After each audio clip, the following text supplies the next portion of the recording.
कैसी है राम। तो आज की वीडियो में हम 2022 का सेट 2 का पार्ट 2 शुरू कर रहे हैं, खंड द। और क्वेश्चन नंबर 4 का क्या है कि प्रिज्म के पदार्थ का अपवर्तनांक n का सूत्र अल्पतम विचलन कोण तथा प्रिज्म कोण के पदों में निगमित कीजिए। ठीक है, तो ये डेरिवेशन हमें करना है। ओके, तो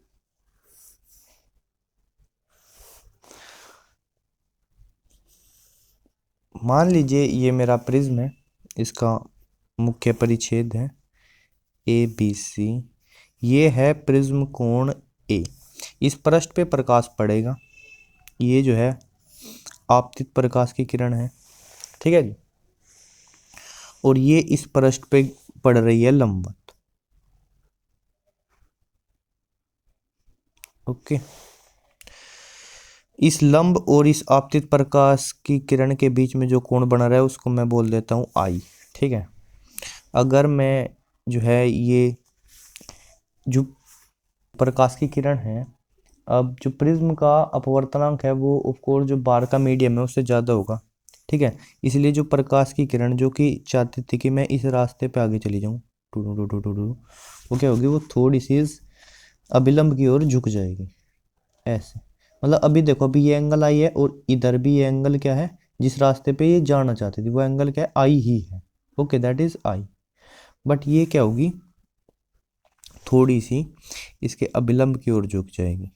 ओके, और इस एंगल को हम बोल लेंगे अपवर्तन कोण आर। ठीक है जी, इसको भी थोड़ा सा ऐसे आगे बढ़ा लेते हैं हम अभिलंब को। अब ये प्रकाश की किरण ऐसे चलती चलती जो है दूसरे पृष्ठ तक पहुंचती है। अब ये दूसरे पृष्ठ से बाहर निकलेगी। ठीक है, तो इसका रास्ता दिखाने के लिए भी हम इस पृष्ठ पर अभिलंब डाल लेते हैं। अब क्योंकि प्रिज्म का अपवर्तनांक ज़्यादा है मीडियम से, बाहर से जो भी माध्यम है, तो अब ये प्रकाश किरण क्या होगी, अभिलंब से दूर हटेगी। ठीक है, इसका यूजुअल पाथ होना चाहिए था ये, बट ये अपने इस पाथ पे बढ़ेगी। ठीक है, अब देखो ये जो है दूसरे पृष्ठ के लिए ये आपतित प्रकाश की किरण है, और ये जो एंगल है जो है दूसरे पृष्ठ के लिए ये होना चाहिए आपतन कोण। बट हम जो है इसको बोल लेंगे आर डैश। आर डैश बोल लेंगे, पर है ही दूसरे पृष्ठ के लिए आपतन कोण। ठीक है, और ये जो एंगल है ये दूसरे पृष्ठ के लिए क्या है, अपवर्तन कोण है। ठीक है, इस दूसरे पृष्ठ से जब प्रकाश किरण बाहर निकल रही है, इस अपवर्तन कोण को हम निर्गत कोण भी बोलते हैं। ठीक है, और इसको हम बोल देंगे आई डैश। ठीक है, ये प्रकाश किरण ऐसे निकल के बाहर चली। अब जो प्रकाश किरण का इनिशियल जो रास्ता था शुरुआत में, वो ये रास्ता था। ठीक है, और एंड में अंत में प्रकाश किरण इस रास्ते से बाहर निकली। इनके बीच में जो एक कोण बना है वो बोलते हैं हम, उसको बोलते हैं विचलन कोण डेल्टा। ओके, तो ये अब तक की हमारी पिक्चर है। अब देखो, जब हम आई और डेल्टा के बीच में कर्व खींचते हैं, इधर डेल्टा इधर आई, तो हमें पता चलता है कि एक ही खास आई की वैल्यू पे जो डेल्टा है उसकी वैल्यू क्या होती है, मिनिमम होती है। डेल्टा की वैल्यू मिनिमम होती है एक खास आई पे। ओके, और उस आई को हम, उस डेल्टा को हम बोलते हैं अल्पतम विचलन कोण। ठीक है, ये क्या होता है, अल्पतम विचलन कोण। और इस केस में आई और आई डैश जो होते हैं वो दोनों इक्वल होते हैं, और इस केस में आर और आर डैश भी क्या होते हैं, इक्वल होते हैं। फिलहाल देखिए, मैं इन दोनों अभिलंबों को यहाँ पर ऐसे मिला देता हूँ। ठीक है, यहाँ देखिए, अब अगर मैं इस चतुर्भुज, देखो इसको कुछ पॉइंट मान लेते हैं, एम पॉइंट बोल दो, इसको एन बोल दो। एक सेकंड, ये जो आई मैंने यहाँ पे लिखा हुआ है ना, ये पूरा का पूरा एंगल आई लिखा था। ओके, तो ये एंगल आर है, तो ऊपर जो ये छोटा सा एंगल बचेगा, ठीक है, ये जो एंगल बचेगा, ये वाला एंगल, ये होगा आई माइनस आर। ठीक है, यानी अगर मैं इस त्रिभुज को यहाँ पे ऐसे ड्रॉ करूँ ऐसे, तो इस त्रिभुज में ये एंगल है आई माइनस आर, और ये एंगल है i dash minus r dash. ठीक है, टोटल ये इधर आई डैश एंगल है तो इधर भी आई डैश होना था, बट इतना एंगल आर डैश होगा, तो ये जो एंगल बचेगा वो क्या होगा, i dash minus r dash. Okay, अब देखो ध्यान से, ये जो चतुर्भुज है, इस चतुर्भुज में इसके चारों कोण कितने होने चाहिए, इसके चारों कोण होने चाहिए 360 डिग्री। एक चतुर्भुज के चारों कोण की होते हैं 360 डिग्री होते हैं। बट ये जो एंगल है, क्योंकि ये अभिलंब है, ये 90 का है, ये अभिलंब है इस पृष्ठ पर, ये भी 90 का है, तो ये एंगल और ये एंगल ये दोनों मिलके हो जाएंगे 180। ठीक है, ठीक है, ये एंगल, अब ये एंगल ए है, तो ये जो एंगल बचेगा, ठीक है, ये एंगल बचेगा, वो बचेगा 180 माइनस ए। ये एंगल क्या हो जाएगा, 180 माइनस ए। अगर इस त्रिभुज को हम दोबारा ड्रॉ करें नीचे, तो इधर ये एंगल आर है, इधर ये एंगल आर डैश है, और ये जो एंगल है ये है 180 डिग्री माइनस ए। अब इन तीनों कोणों का जो जोड़ है वो 180 डिग्री होना चाहिए। त्रिभुज के तीनों कोणों का जोड़ 180 होता है, यानी r plus r dash plus 180 minus A, इसकी वैल्यू क्या होगी, 180 होगी। 180 से 180 कैंसिल हो जाएगा, यानी आर प्लस आर डैश जो होगा वो किसके बराबर होगा, वो ए के बराबर होगा। ओके, ठीक है। और अगर यहाँ पर इस त्रिभुज को आप ध्यान से देखो, ठीक है, ये जो angle i minus r, i minus dash, और इस त्रिभुज का बहिष कोण जो है वह डेल्टा, ठीक है, ये बहिष कोण है डेल्टा। अब जो बहिष कोण होता है वो दोनों क्या बोलते हैं उनको, अंतः कोणों के जोड़ के बराबर होता है बहिष कोण। त्रिभुज का जो बहिष कोण होता है, जैसे ये एंगल मैं बोल लूँ, ये एंगल ए है और ये एंगल बी है, ठीक है, तो ये क्या होगा, ये 180 माइनस ए प्लस बी होगा, और ये बहिष कोण क्या होगा, वो ए प्लस बी होगा। ठीक है, तो इधर जो ये डेल्टा होगा वो इक्वल होगा इसके 1 माइनस आर के और प्लस 1 माइनस आर के, sorry, i minus r. Okay, i minus r और i dash minus r dash, ऐसे। या मैं इसको ऐसे भी लिख सकता हूँ, आई प्लस आई डैश और माइनस कॉमन लेके आर प्लस आर डैश। और आर प्लस आर डैश की वैल्यू अभी हमने क्या लिखी है, आर प्लस आर डैश की वैल्यू है ए, यानी delta equal to i plus i dash minus ए।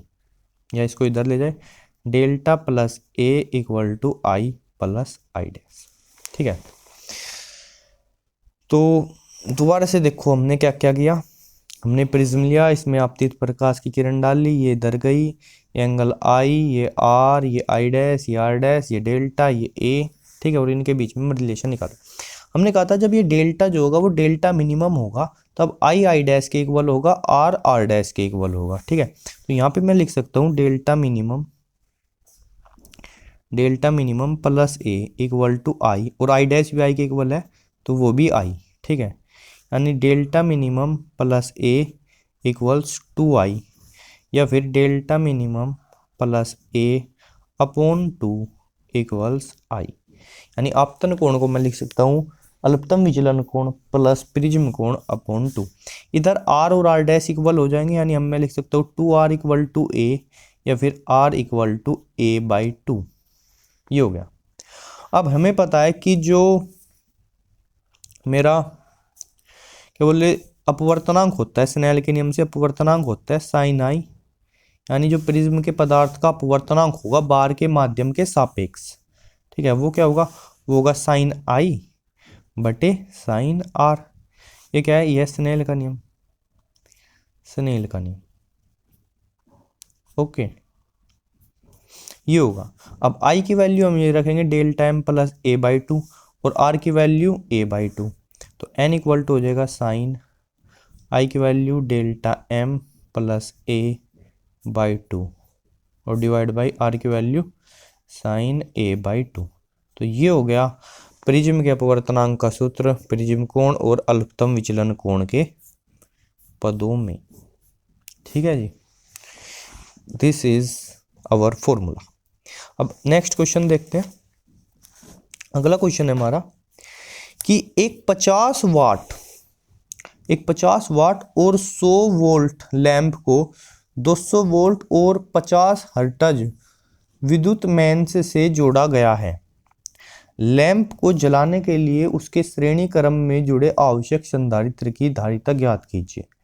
मतलब जो लैंप है वो 100 वोल्ट से जलता है, ठीक है, और 50 वाट जो है उसकी शक्ति है। यानी अगर मैं उसका प्रतिरोध निकाल लूँ, आर बराबर कैसे निकाल लेंगे, P बराबर होता है वी स्क्वायर अपॉन आर, तो आर हो जाएगा वी स्क्वायर अपॉन पी, यानी 100 गुणा 100 बटे 50 विच इज 200 ओम, ठीक है, यानी उसका प्रतिरोध 200 ओम होगा। ओके, अब मैं 100 वोल्ट पे लगा रहा हूँ, प्रतिरोध उसका 200 ओम है, तो उसको जो है 0.5 एम्पियर की धारा चाहिए, ठीक है। अब मैंने उसको जो है 200 वोल्ट से जोड़ दिया, ठीक है। अब जो है अगर धारा जो है पर उसके साथ में श्रेणी क्रम में क्या लगा दिया, जो है एक वो भी लगा दिया, संधारित्र लगा दिया, ठीक है। श्रेणी क्रम में उसके साथ संधारित्र जोड़ देंगे। ये संधारित्र क्या करेगा, क्योंकि जो अब जो 200 वोल्ट से जोड़ा है तो करंट डबल हो जाएगा, तो करंट को कम करने के लिए ये क्या करेगा, प्रतिबाधा को बढ़ाएगा, ठीक है।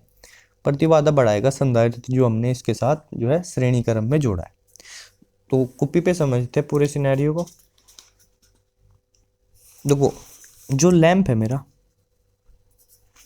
लैंप है 50 वाट का, इसकी शक्ति कितनी है, इसकी शक्ति है 50 वाट, और ये जो है 100 वोल्ट पे कार्य करता है, ठीक है। यानी P बराबर फॉर्मूला होता है VI, तो यहाँ से अगर मैं I निकाल लूँ, I बराबर P/V, तो वो क्या आ जाएगा 50/100, तो यानी 1.2 एम्पियर, यानी इसको 1/2 एम्पियर की धारा चाहिए, ठीक है। अब मैं 100 वोल्ट को बदल के 200 वोल्ट कर रहा हूँ, ठीक है।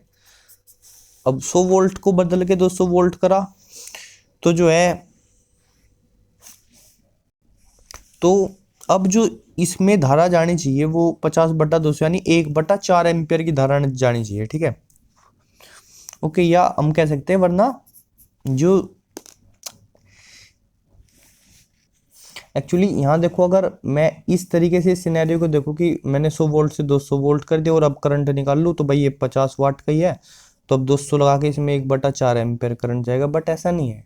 ये जो है 200 वोल्ट पे इसमें करंट ज़्यादा जाएगा, वो ये सहन नहीं कर पाएगा। क्यों? क्योंकि देखो, जो P है, P का फॉर्मूला एक होता है V²/R, ठीक है। और R क्या हो जाएगा, यहाँ से R हो जाएगा यहाँ से V²/P। मतलब जब ये जो है 100 वोल्ट पे कार्य करता है ना, तो V 100 वोल्ट रखे, 100 × 100 और 50 इसकी शक्ति रखे, तो यहाँ से 100 दूनी 200, यानी इसका प्रतिरोध हो जाएगा 200 ओम, ठीक है। यानी जो लैंप है, लैंप का प्रतिरोध मेरा 200 ओम है, ठीक है।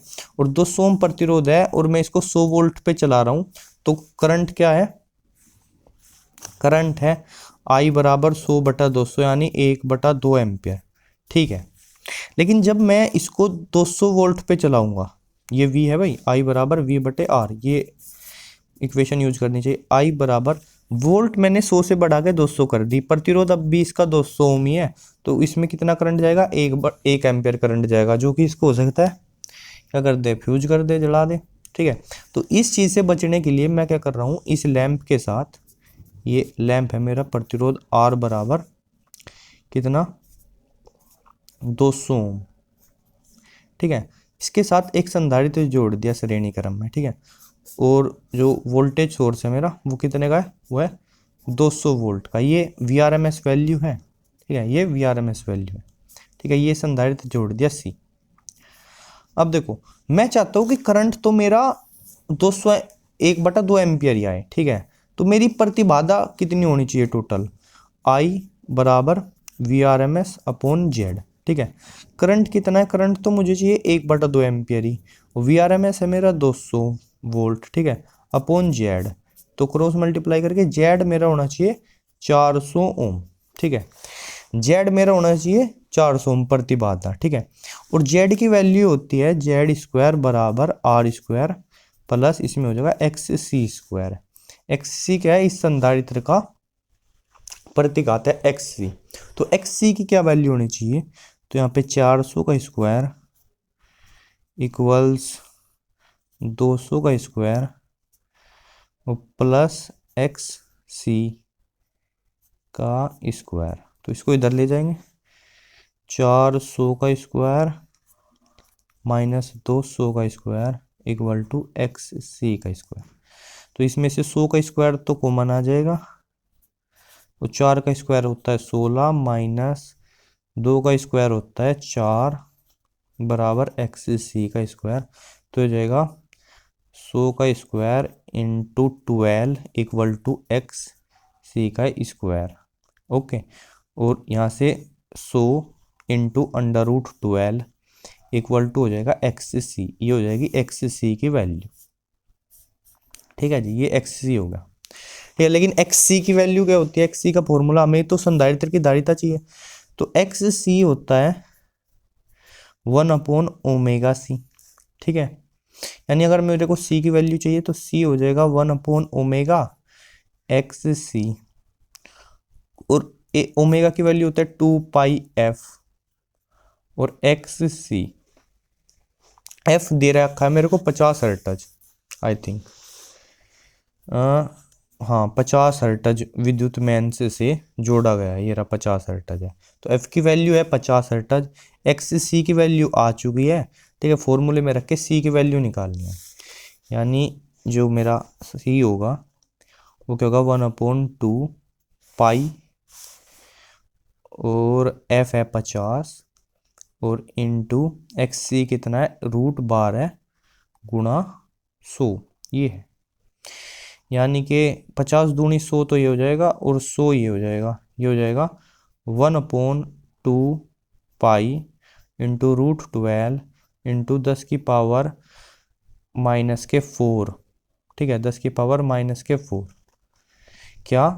फैरड। ठीक है, और इस फैरड को अगर मैं माइक्रो फैरड बदल दूँ तो एक फैरड में होता है 10⁻6 माइक्रो फैरड हो जाएगा, क्योंकि माइक्रो का मतलब 10⁻�6 है। तो इस चीज़ को मैं लिख सकता हूँ 100/2π इंटू √12। ठीक है, माइक्रो फैरड। और जब हम इनकी वैल्यूज पुट करते हैं, सोल्व करते हैं, तो इसकी वैल्यू हो जाती है लगभग 9.19 माइक्रो फैरड। ओके, तो दोबारा से समझिए, जो लैंप है, लैंप को करंट चाहिए था 1/2 एम्पियर, बट अगर मैं उसको 200 वोल्ट के मैन से जोड़ देता तो करंट उसमें चला जाता 1/2 एम्पियर। इस केस से बचाने के लिए मैंने उसके साथ जो है श्रेणी क्रम में एक संधारित्र जोड़ दिया। अब प्रतिबाधा मेरे को चाहिए 400 ओम की, ताकि करंट जो है मेरा 1/2 एम्पियर ही जाए। तो प्रतिबाधा 400 ओम चाहिए और मेरे पास 200 ओम है, तो जो संधारित्र है उसकी प्रतिबाधा होनी चाहिए 100√12 ओम। ठीक है, और एक्स सी की वैल्यू 1/ओमेगा सी होती है। यहाँ से सी यानी संधारित्र की धारिता जो होनी चाहिए वो होनी चाहिए करीब 9.19 माइक्रो फैरड। ये हमारा आंसर है। अब नेक्स्ट क्वेश्चन देखेंगे। ये कह रहा है कि रेल की दो पटरियां आपस में तथा जमीन से पृथकृत हैं, इन्हें एक मिलीवोल्ट मीटर द्वारा जोड़ा गया है। जब इस पर एक ट्रेन 180 किलोमीटर प्रति घंटा की चाल से दौड़ती है तो मिलीवोल्ट मीटर का पाठ्यांक क्या होगा? दिया गया है पृथ्वी का चुंबकीय क्षेत्र का ऊर्ध्वाधर घटक, ध्यान से देखिए 0.2 इंटू 10⁻⁴ दिख रहा है आपको, बट जो घटक होता है वो 10⁻⁻⁴ में होता है। ठीक है, तो ये माइनस है, इसके सामने करेक्ट कर लीजिएगा अगर आपके में 10⁻⁴ है। यह 0.2 इंटू 10⁻⁻⁴ वेबर पर मीटर स्क्वायर, तथा पटरियों की दूरी आपस में क्या है? 1 मीटर की दूरी पर है। ठीक है, देखो जो मेरी रेल जो चल रही होगी, जैसे रेल ऐसे जा रही है उसका वेग, और पटरिया जो है ऐसे है, मतलब उनको इस तरीके से एक वोल्ट मीटर द्वारा जोड़ा गया है, और जो पृथ्वी का क्षैतिज घटक है वो इस तरीके से होगा, मतलब जो बी के क्या होगा? बी के परपेंडिकुलर ही इसका वेग होगा। ओके, रेल का। तो जो प्रेरित विद्युत वाहक बल होगा, गतिक विद्युत वाहक बल, वो होता है BVL। ओके, और जबकि वेग जो है वो चुंबकीय क्षेत्र के क्या होगा? लंबवत होगा, या बोले ये जो लेंथ है, इनके बीच की जो दूरी है 1 मीटर, इसके भी क्या है? लंबवत होगा वो।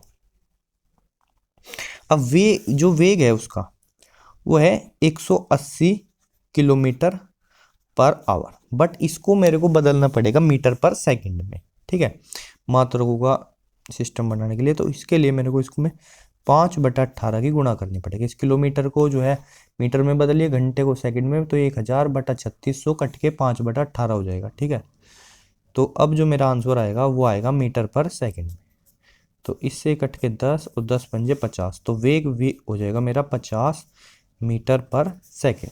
ठीक है। अब इसमें वैल्यूज रख देंगे। बी की वैल्यू है 0.2 गुणा 10 की पावर माइनस के 4 टेस्ला, और वी जो है मेरा वो है 50 मीटर पर सेकंड इंटू दूरी है 1 मीटर इनके बीच की। तो ये 50 दूनी 100 ही हो जाएगा, 10 गुणा 10 की पावर माइनस के 4। ठीक है, विद्युत वाहक का मात्रक वोल्ट, यानी 10 की पावर माइनस के 3 वोल्ट, जिसको मैं लिख सकता हूँ 1 मिली वोल्ट। ओके, तो कुछ नहीं करना था, बस ये फॉर्मूला लगाना था। फॉर्मूले में v की वैल्यू थोड़ी कन्वर्ट करके लिखनी थी, बाकी सब वैल्यू एज इट इज, और मेरा आंसर आ जाए।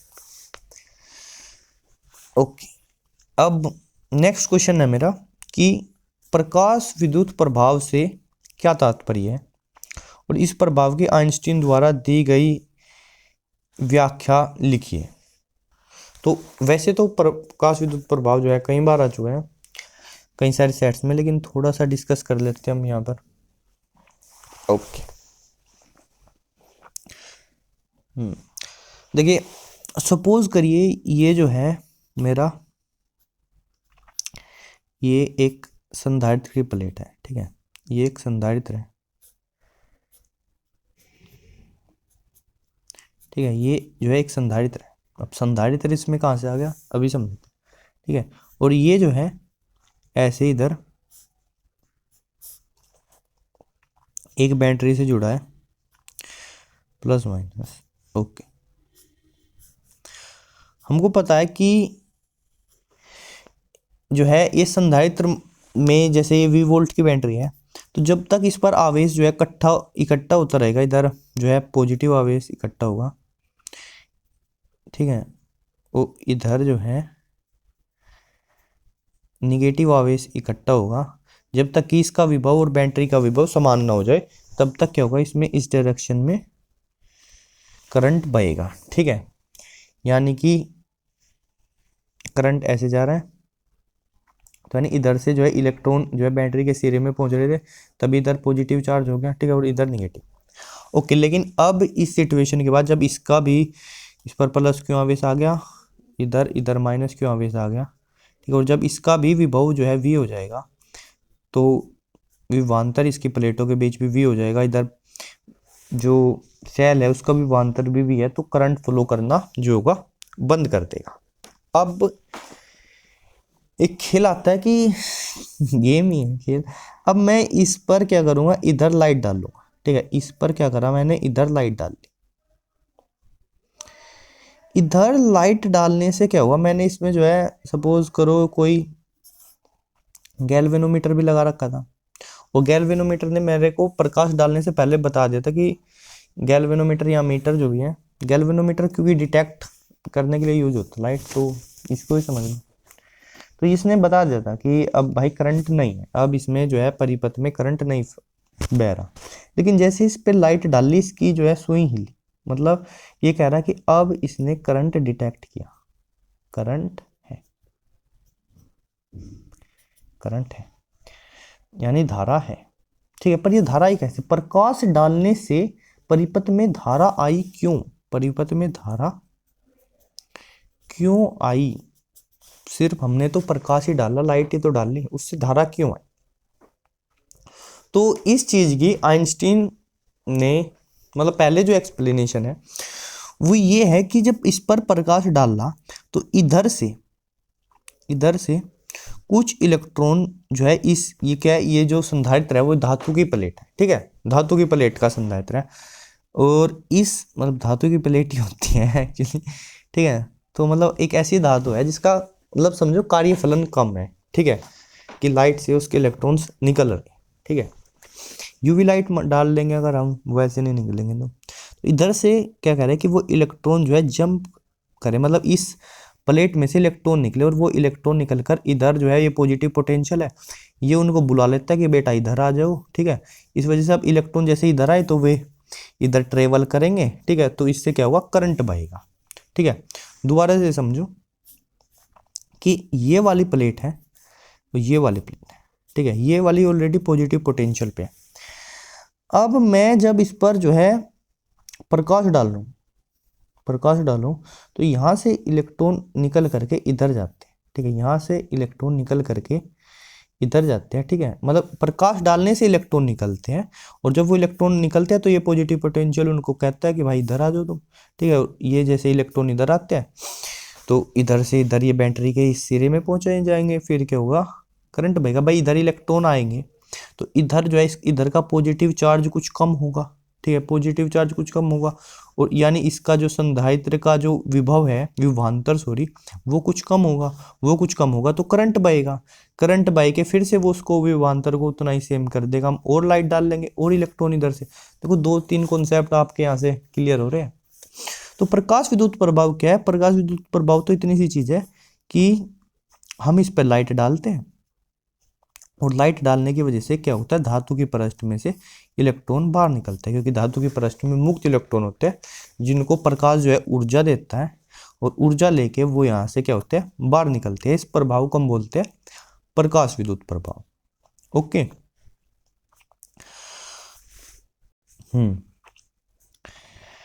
अब जो इसकी आइंस्टीन द्वारा एक्सप्लेनेशन थी, अब इसमें कई सारी चीजें थी।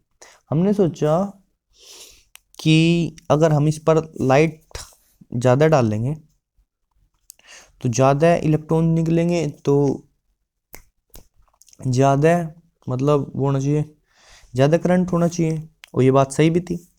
बट हमने एक चीज़ नोटिस करी कि अगर जो हमारी जो प्रकाश है, प्रकाश की जो फ्रीक्वेंसी है यानी आवृत्ति, वो एक पर्टिकुलर फ्रीक्वेंसी F0 से अगर कम हुई तो फिर हम कितनी भी लाइट डाल ले, यानी इंटेंसिटी उस लाइट की कितनी भी डाल ले, यानी कितनी तेज लाइट डाले, एक बल्ब जलाए 2, 10, 20, 100, 1000, फिर इधर से इलेक्ट्रॉन आने से मना कर देते हैं। इलेक्ट्रॉन कहते हैं कि हम नहीं आ रहे बाहर।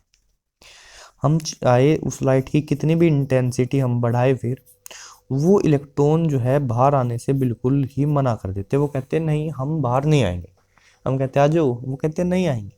फ्रीक्वेंसी बढ़ाओ आप, ये जो पर्टिकुलर फ्रीक्वेंसी है जिसको हम बोलेंगे अपनी देली आवृत्ति, उससे ज़्यादा फ्रीक्वेंसी की लाइट डाल लोगे तो थोड़ी सी भी डिम भी लाइट डाल लोगे तो इलेक्ट्रॉन बाहर निकलेंगे, और तुरंत निकलेंगे, ठीक है, तुरंत इलेक्ट्रॉन बाहर निकलेंगे। मतलब जो क्लासिकल थ्योरी है, वेव थ्योरी, उसके अकॉर्डिंग जैसे जैसे इसमें वेव जाएगी, वेव इकट्ठी होगी एनर्जी को ले करके, इलेक्ट्रॉन एनर्जी को, तब जा करके वो आएगा।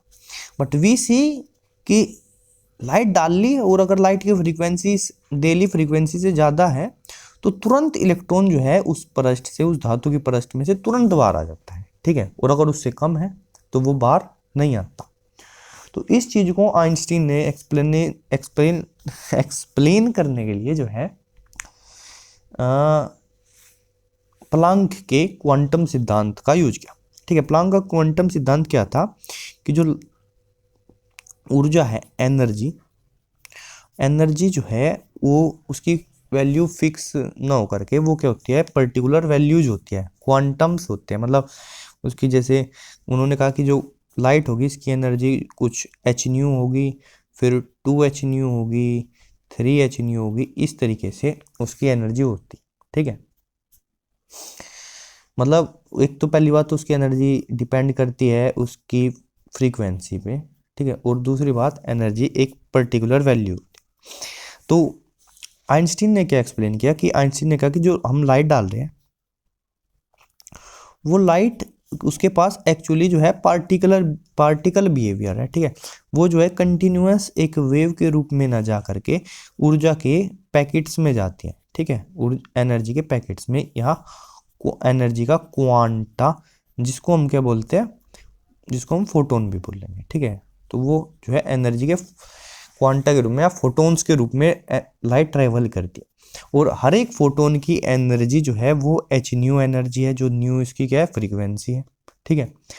अब जब ये फोटोन जो है, जब इस लाइट को हम मेटल की सरफेस पे डालते हैं तो जो एक फोटोन है, वो एक फोटोन जो है यूजुअली एक इलेक्ट्रॉन को अपनी सारी एनर्जी दे देता है, ठीक है।